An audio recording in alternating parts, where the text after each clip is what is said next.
বাংলাদেশের সমাজ মাধ্যমে সে দেশের নায়িকারা বিজয় দিবসের নানা রকম পোস্ট করছেন। তার মধ্যে অভিনেত্রী শবনম বুবলির একটি ভিডিও ভাইরাল হয়েছে।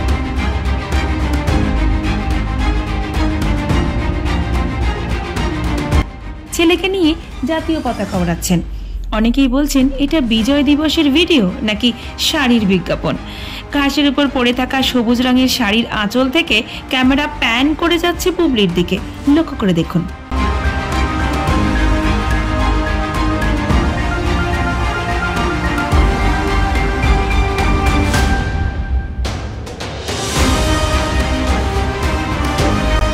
ঠিক যেমন শাড়ির বিজ্ঞাপনে হয়, শাড়ির বিজ্ঞাপনে যেমন শাড়ির বিভিন্ন অংশের ভিডিও দেখিয়ে দেখিয়ে অ্যাড শুটিং করা হয়, ঠিক তেমন ভাবে যেন শুট করা হয়েছে।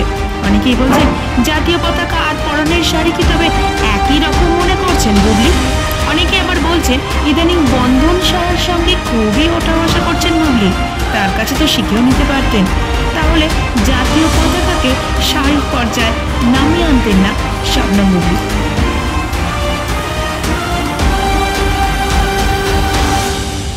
SS media report.